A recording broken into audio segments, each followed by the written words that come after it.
Good morning, Cards. I'm Noah Hunter. And I'm Scott Sharp. Today is Friday, January 23rd, and you're watching Flock Talk. Wow, sure has been a long, short school week, huh? What do you mean? Well, a lot's happened, even if it's only been 4 days, like class registration, 2A, 2B schedule. Like the walkout on Wednesday. Yeah, that too. Let's learn more about that with Tyler and Davi.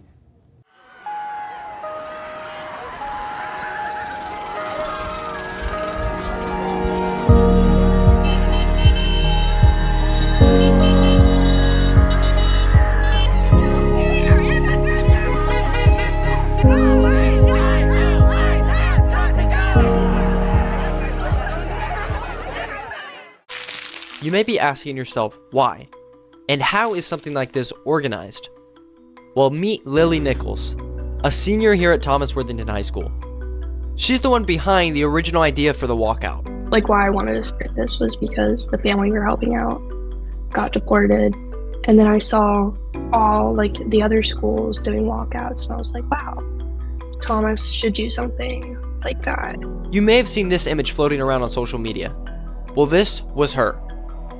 And then I reached out to Sam Witherspoon. I was like, hey, like, do you think if we did this, like, how many people do you think would show up? Like, do you think people would actually want to? And she was like, yeah. And so I sent out the first poster, and it's kind of snowballed into this bigger thing. When I first started, I was thinking, like, wow, I don't think this is gonna go anywhere. I'm probably gonna reach out to somebody and they're gonna be like, nah, you shouldn't do it. But the fact that it's actually happening is crazy. Students, when we get together and we try and we get into politics, we can actually do something and we can make a change.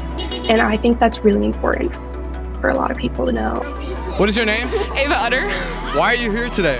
I'm absolutely appalled and disgusted by what is happening in our country right now, and I think everyone should be. Something my dad said is like, if not today, when? And that has really stuck to me. And so that's kind of how I've been going into this with that, like, thought process. I hope people, like, feel like they can reach out to if there are issues they feel strongly about. I hope, like, they get the confidence to reach out. Why do you think this is important? I think it's important that everyone has a voice and we support everyone who lives here, even if they're different from us. And I think it's important we are all here for each other. It unites us as a community, and so much good could come out of it. I think it's very important for students to stand up and get together. You have something important. You have a voice. Use it. I want people to see, like, this isn't like something that is gonna, like, happen and then it's gonna, like, go away and be fine and we're all gonna forget about it. Like, this is sticking with us. But there's still a long road ahead of us.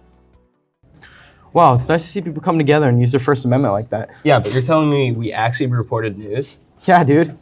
We did. Let's go to Gwyneth and Kai to learn how you can report news too. Course signups for this Wednesday. But it's not too late to join a class. And since you're going to meet with your counselor soon, make sure to add Comm Tech 1 and 2 to your schedule. Comm Tech 1 is the precursor class for Communications Technology 2, which is where we make Flock Talk. Yep, you heard that right. It's a class. In this class, you get to embrace your creative freedom. You get to work with a whole bunch of people you've never worked with. You also get to meet a whole bunch of really cool people. And everybody loves Flock Talk. Right, Mr. Lacey? Hey! He says right. Exactly. See? Everybody loves you. All right. Join Flock Talk! Well, we hope you guys join us on Comm Tech next year. Speaking of Comm Tech, didn't we bring back everyone's favorite segment? Yeah, we did. Here's Sports Report. Hey Cards, welcome back to Sports Report. My name is Stella. I'm Leah. And I'm Dolan. And today we went bowling so that Dolan can tell us more about the bowling team. What's next in the bowling season? In the bowling season, we have a few more matches, and then we have sectionals coming up here middle of February, end of February. And what's your favorite part about bowling for Thomas? Just hanging out with people, having fun bowling. Oh no! That's got it. That's got it. Come on.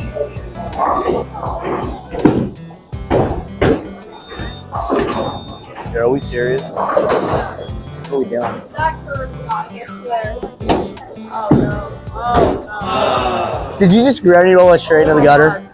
Cut the cameras. Cut the camera. My favorite place to bowl is probably the Palace, just because that's where we bowl all the time. That's where we practice. That's where our home matches are. And how many times do you practice a week? Me personally, I go bowling probably 4 or 5 times a week. And the team? The team practices usually 2 times unless we have a whole bunch of matches that week. So like this is a regular game. She's got it. Yes. Yes, Leah. Any post-match thoughts you had about that bowling game? I did not do very well. I could have done a lot better. It's okay. That was the worst match of my life since I was probably 7 years old. I think I did better with like the dragon roll thing than I did today. Do you think we did good? Are we good? I think you guys did decent for not. How often do you go bowling realistically? Once a year. Once every 4 years. Yeah, I think you guys did good. Yay! Do you think we'd make varsity? Did you just granny roll us straight into the gutter? Could we be I mean, it can be like practice-wise if you practice enough, maybe. But okay. I don't know. Okay. This week, we asked you what color you associated with history. The majority of you guys said yellow. Thanks for participating. Well, that's all we have for you today, Cards. And remember, It's always a great day to be Cardinal.